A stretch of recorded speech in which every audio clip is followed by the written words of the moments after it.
welcome Dr. Peter Diamandis.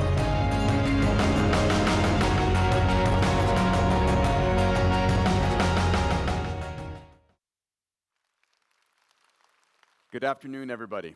It's a true honor and pleasure to be here in Beijing for the We Summit.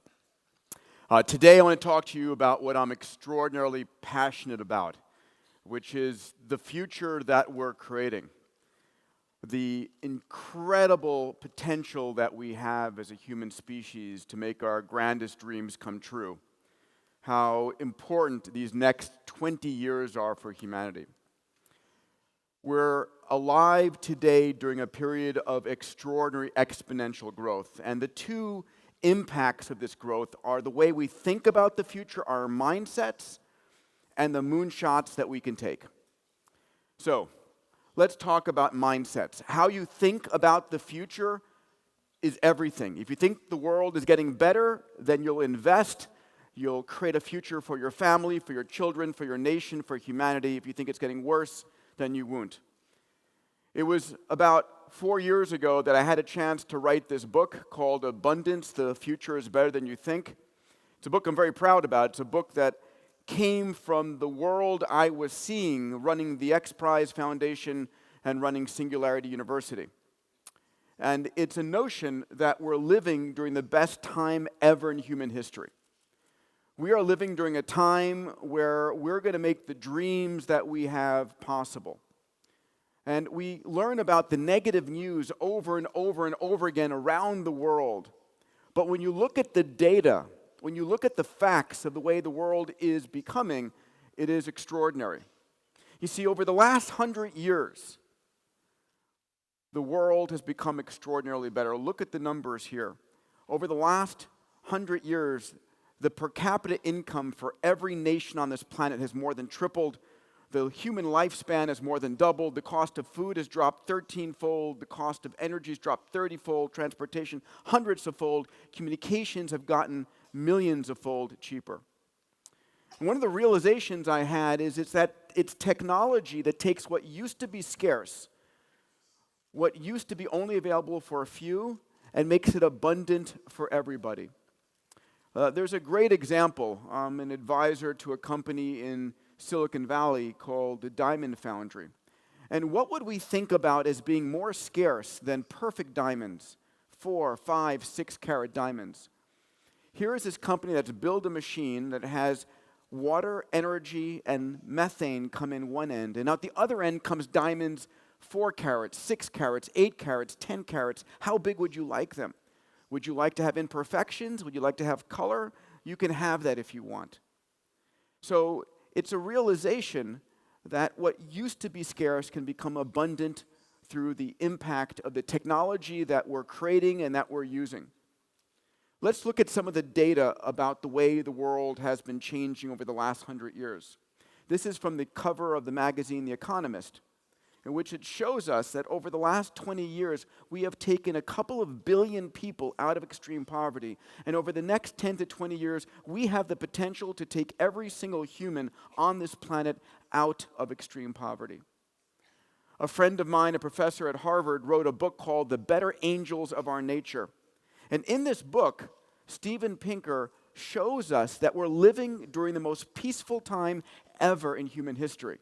Your chance of dying a violent death are 1/500th of what they used to be. It truly is an extraordinary time to be alive. This is a story that is so important for us. People are worried about overpopulation of planet Earth. My friends in Silicon Valley are worried about underpopulation of planet Earth. Back in the 1950s, there was over 100 countries on the Earth that had 6 or more children per family. But two things, and two things only, reduce the population growth rate pressures. Making a city, making a country better educated and healthier. Bill Gates from Microsoft has an incredible TED Talk on this subject. You make people better educated and healthier, the number of children they have plummet. I was in Morocco a few years ago, and I was looking at the data. 30 years ago, it was 6.8 children per family. The new king and queen came in, put in better education and health systems, and it dropped from 6.8 to 2.8 children per family. This is worldwide life expectancy. For all of human history, the average life of humanity was in their mid to late 20s. Let's call it 26. At age 13, you would go into puberty and have a baby. And then you would grow with that child until that child was 13 years old and you were 26 years old. And when food was scarce, the best thing you could do was not live longer than 26, which took now the food out of your grandchild. And so for all of human history, the average age was in your late 20s. Enter better sanitation and germ theory, and we doubled the human lifespan. I'm going to show you again how we're about to double it once again in the next 20 years. This is annual hours worked per week around the world. So even while the quality of life has exploded on this planet, we are now living and working half the hours that we used to. We forget what life was like back 100 years ago, where life was short and brutish and hard and 80, 100-hour work weeks. This is automotive and airline fatality rates. You know, look at that orange line, that red line, which is airline safety. Airlines are today truly the safest mode of transportation on this planet. And that blue line is automotive safety. Today we have 1.2 million deaths around the world from automobiles. But when autonomous cars come online in the next 20 years, that number will drop to 0 as well. This is annual global death rate from natural catastrophe. You know, look at that plummeting line here in the 50s and 60s and 70s. What happened? Our ability to use satellites to predict what was going on in terms of natural catastrophes and our ability to get help to people in that golden hour after a catastrophe led us to be able to save more and more lives. It used to be dangerous to have a child. This is the death rate from a mother delivering, and how it plummeted as better health care came in the 20s, 30s, 40s, and 50s. This is years of education around the world have exploded.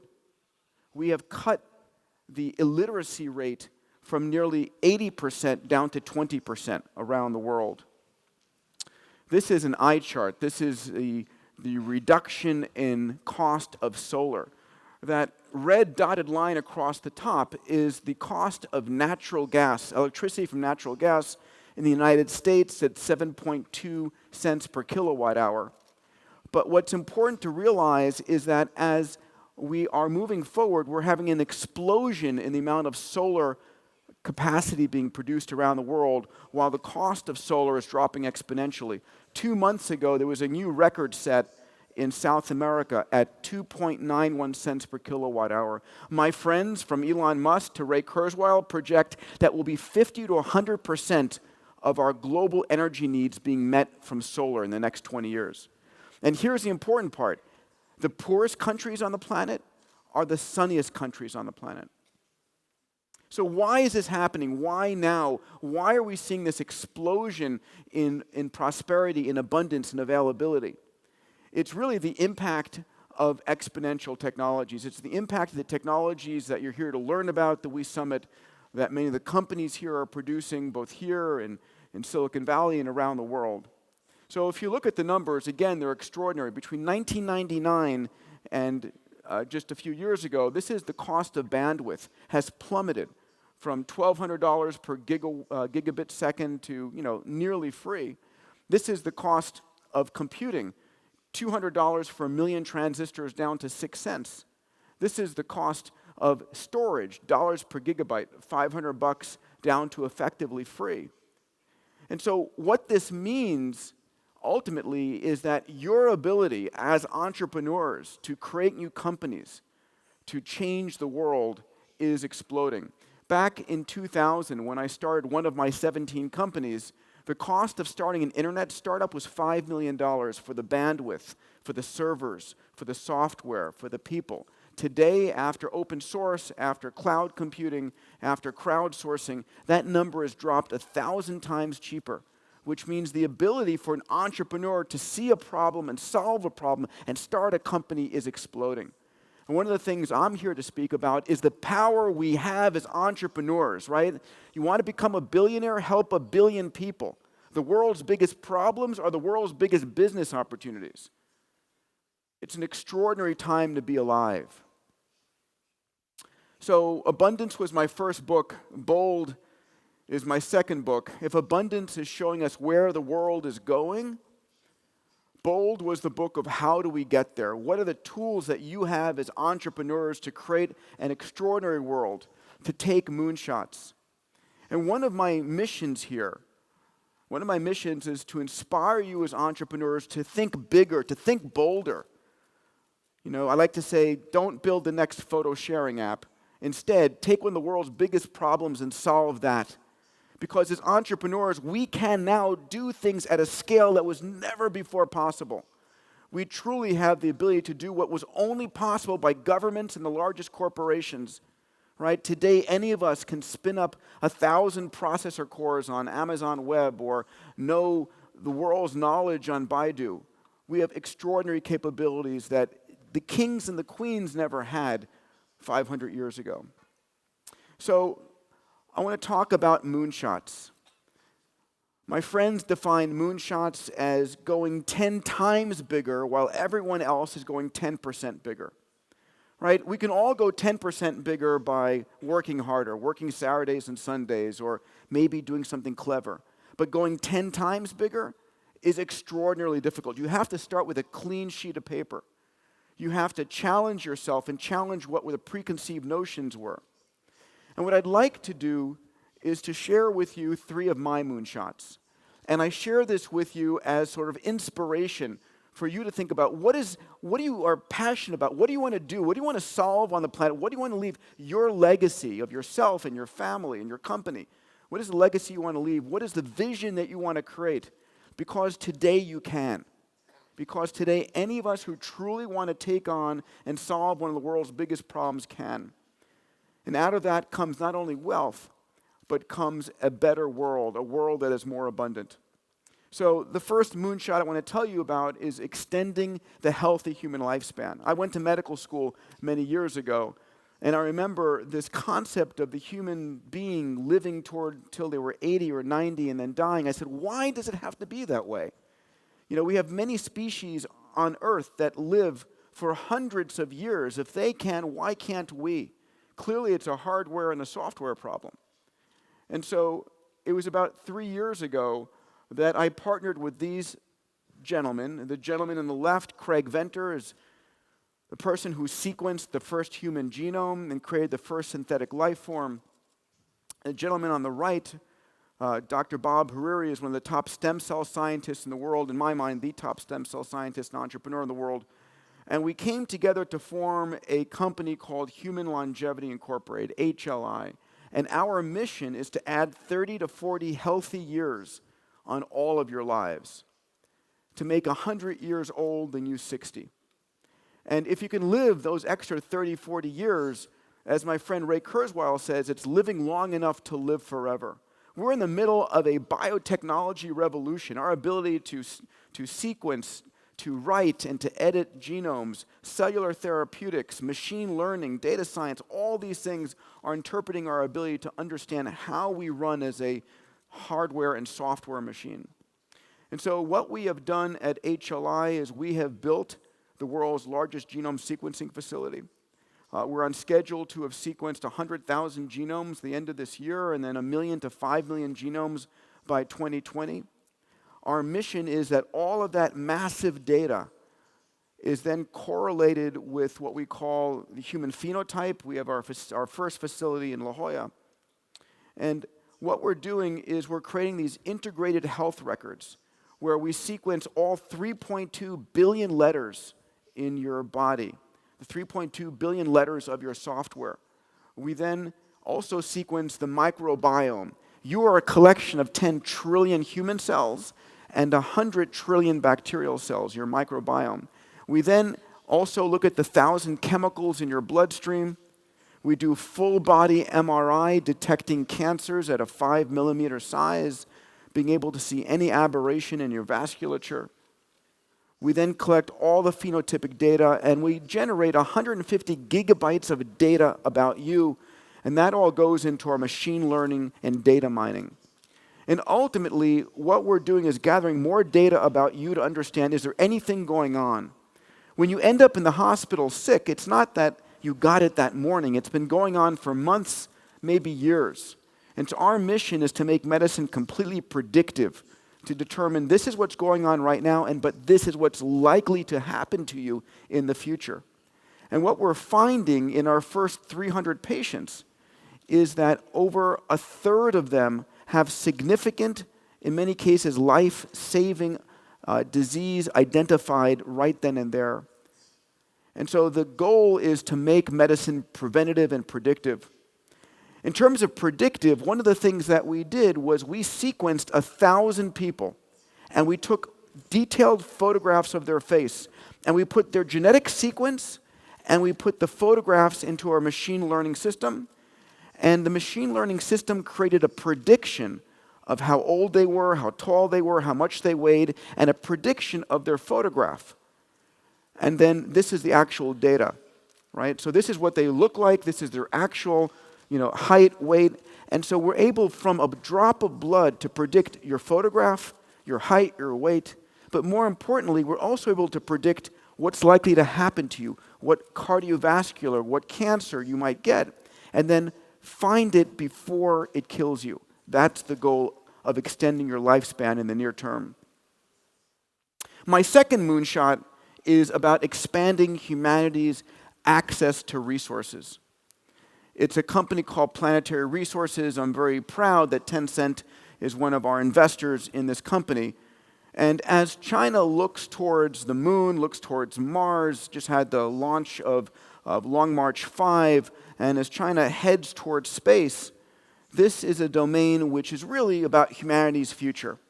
Hundreds of years from now, thousands of years from now, we will look back at these next few decades as the moment in time that the human race really evolved beyond the Earth and became a multiplanetary species.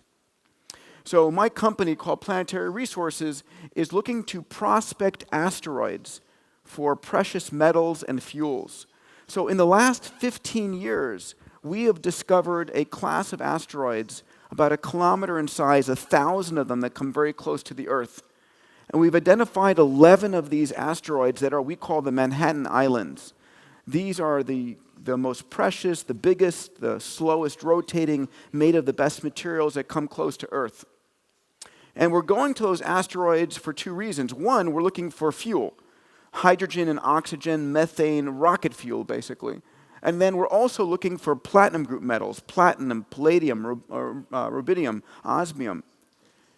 And if you look at these asteroids, and this is an example of one of the asteroids we're going after, this is discovered in 2011, number UW158. It's 0.5 kilometer by 1 kilometer in size. It takes about 1.9 years to circle the sun. And if we're able to go to this asteroid and prospect it and lay claim to it, this asteroid is worth about $5.4 trillion. We're very proud that last week we announced that the government of Luxembourg invested 25 million euros into us, and we're on plans for our first asteroid mission in 2020. We've built 3 spacecraft so far. This is the spacecraft that we're building. Here is the Orchid 300. It's 3D printed with AI on board. Chris Lewicki on the left is our CEO. I serve as the executive chairman. He's the first person, or the only person, to have landed 3 missions on the Martian surface. Larry Page is our second investor in the company. And so, again, this is about opening up the space frontier. And it's always been looking for resources, the Silk Road, or the Europeans looking to the American New World for resources, the American settlers looking to the West. So resources have driven us to explore. And so the resources of space are near infinite. I think about Earth as a crumb in a supermarket filled with resources where metals, minerals, energy, real estate, everything we hold of value is available in space. My third and final moonshot I want to share with you is a moonshot of really solving the world's grand challenges. The biggest problems we have on this planet are solvable. There's no question about it. The right combination of people, technology, and capital can solve any problem. And it was about 15 years ago that my problem was I wanted to go to space. I grew up during the Apollo program. I grew up watching Star Trek. I wanted to become an astronaut so badly, and then I realized my chances of becoming a NASA astronaut were 1 in 1,000. And so I gave up on that and decided, can I do it privately? Can I do it commercially? How do I go to space myself? And one day I was reading a book about Charles Lindbergh, that Charles Lindbergh in 1927 flew from New York to Paris, not just because he was doing it to win a prize, a $25,000 prize. And that prize inspired 9 teams to spend $400,000. And I said, maybe I can create a prize for private spaceflight. Maybe I can get someone to build a spaceship that could take me and my friends into space. And so I didn't know who was going to fund the prize, so I called it the XPrize. X was a variable to be replaced by the name of our sponsor. And it was a $10 million prize for the first person who could build a 3-person spaceship, fly up to 100 kilometers, land, and within 2 weeks make the trip again. Amazingly, we had a winner.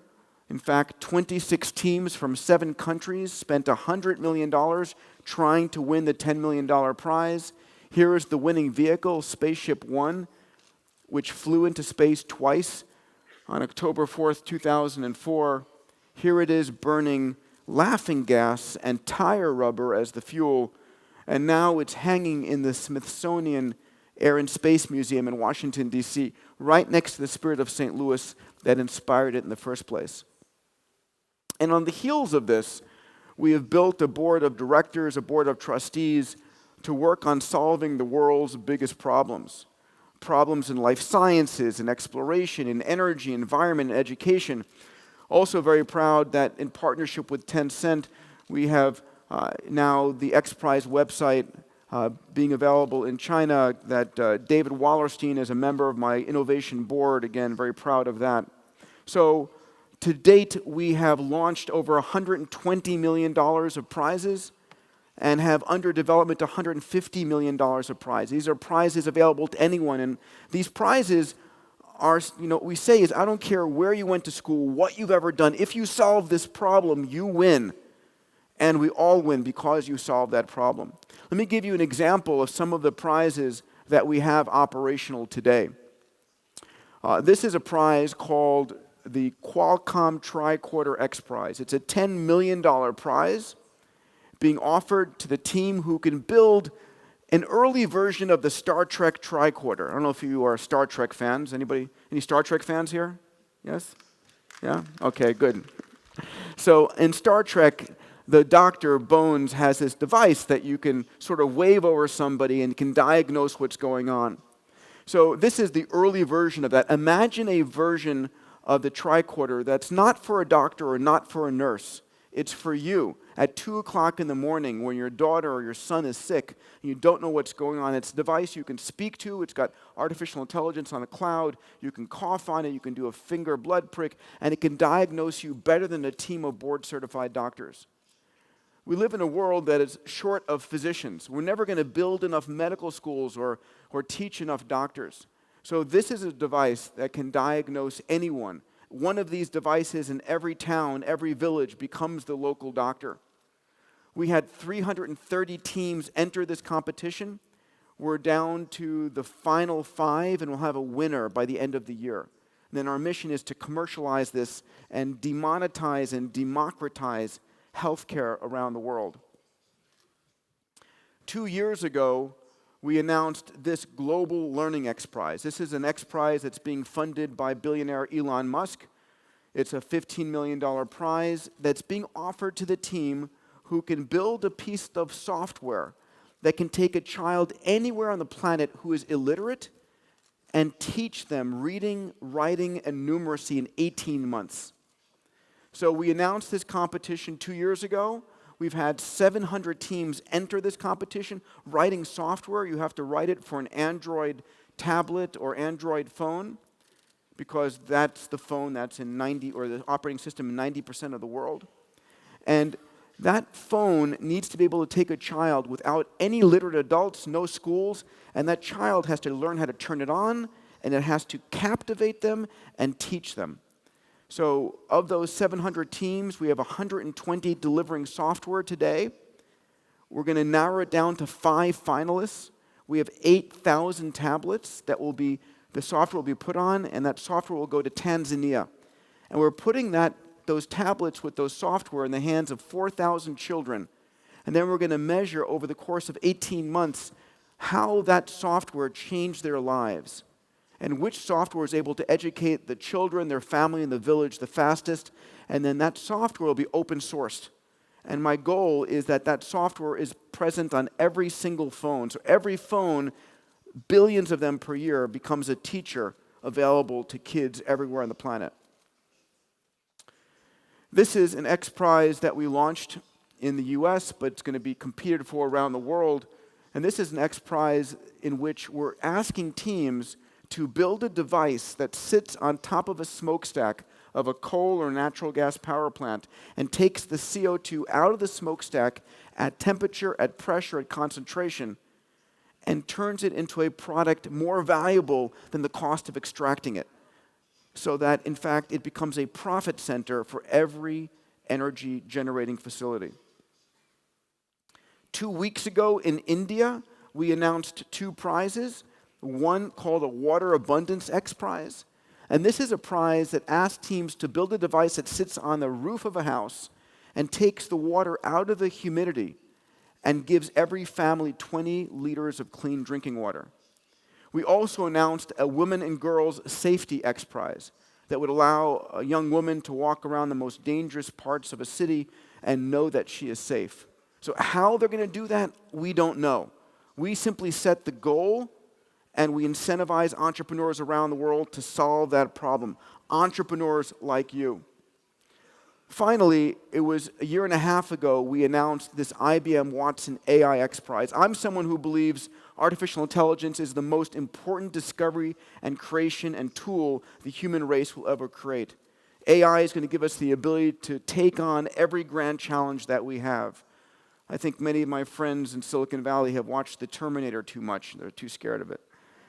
But ultimately, this is a competition which is asking teams of entrepreneurs to work with AIs to solve grand challenges. So that's where we are today. If you'd like a copy of these slides, if you go to that website, diamandis.com/slides, and you enter your email, you'll get an automatic download of the slides I presented. So we truly are living, in my estimate, in the world's greatest time. It's the greatest time ever to be an entrepreneur. My hope, my mission, my desire for entrepreneurs throughout China are to say, you can now work on the world's biggest problems. What do you dream about? What do you care about? What problem do you want to solve? You have the tools, the ability, there's access to more capital than any time ever in human history. Don't hold yourself short. Live for an abundant life. Live a bold life. An honor and a pleasure. Thank you.